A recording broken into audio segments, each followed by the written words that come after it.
Just a quick video to show the differences between Squirrel version 3 and Squirrel version 4. This is not all about the squirrel, it's just showing the differences. It's one thing to write it down on the web store or put it in forums or talk to people about it, but it's another thing to actually see some of the differences. So one, the most obvious eye-catching is the colors. This is V3, I'll come back to that. So the colors we've got now are pink, orange, black, blue, and this honey badger color, which is really hard to photograph. So in cloud cover or shade of a canyon or indoors, it has more of a subdued gold looking color, and in the sunlight, direct sunlight, it kind of takes on more of a plain silver look, which is why the website picture shows it looking like silver. It's kind of hard to photograph. So for comparison, this is Squirrel version 3 that was raw aluminum in the lockdown luster color compared to the honey badger. You can see the silver versus more of the gold color. So hopefully that'll clear up any misconceptions of what honey badger actually is. So yeah, colors, that's one of the big changes there.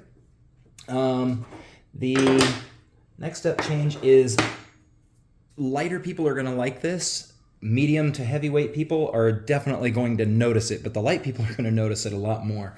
One of the main differences is, here we'll go with Squirrel 3 and 4 next to each other. So the throat area has been changed up. If you'll notice, this is really short here and then kind of angles up abruptly. This, I've lengthened this out a little bit. There's other things that went on to make that work, but what that does is allow 4 ropes to actually fit across that. And why that's important, if you look at a Squirrel 3, oops, let me get that unlocked. So, okay. So this is kind of like you were rigged for a double strand rappel. There we go. If I could get everything in the right spot, it'd be great. So I'm rigged for double strand rappel. Here's your 2 strands coming at the anchor. You got your brake strand. And what happens is when a twist or something comes through the rope, there are various times throughout the rope travel path that you need all 4 ropes to fit across this throat. Well, there's not enough room for that on Squirrel 3. So what you get is 3 ropes are fine, but once you hit that spot where it twists in such a way where all 4 ropes need to go, it doesn't go through easily. And so you have to put a lot more weight and effort into feeding the rope through, and you get this pop and pop, pop. So light people will definitely appreciate this, but it's very notable for everybody. You're going to get a much smoother ride with version 4 now. Let me show you what version 4 looks like. Get a carabiner in this one.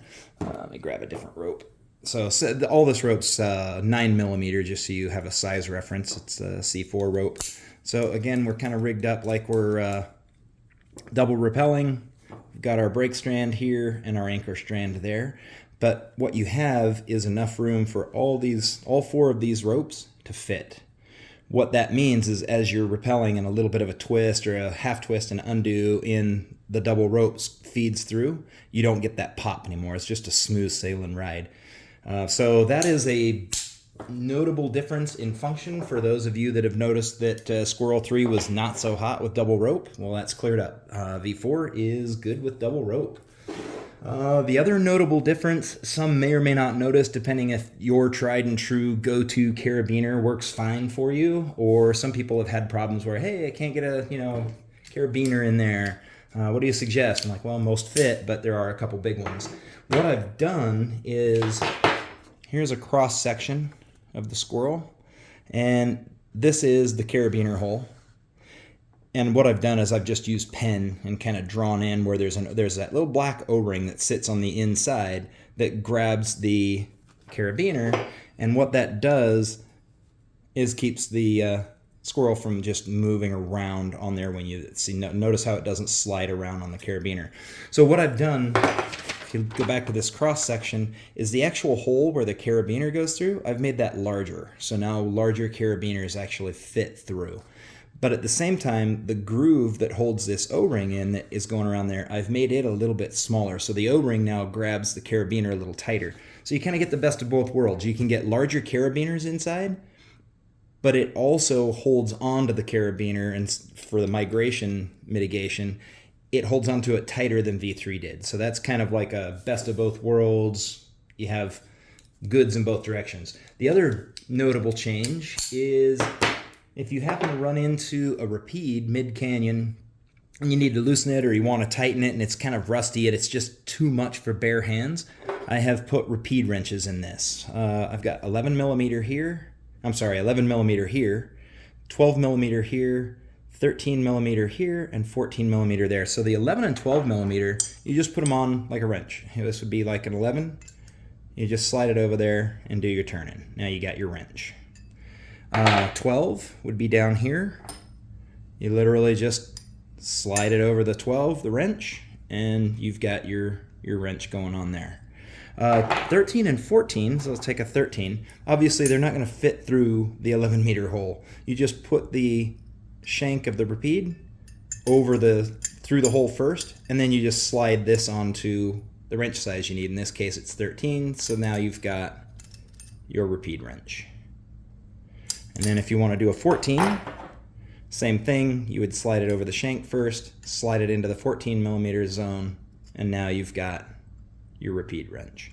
So these are not designed for like massive torque. After all, this is made out of aluminum, so it's not going to handle like a regular wrench, but you can get some pretty good torque out of it. And for those few times when you just wish you had a wrench to quickly loosen a repeat that's a little stuck shut, well, now it's on your harness, just hanging there, ready for your use. Those are the big differences. We have colors, carabiner hole now for larger carabiners and grabs tighter. And then we also have the repeat wrenches and the double rope rappel. I forgot the order I just mentioned those in, but this will give you a good overview on the differences of V3 versus V4. Enjoy.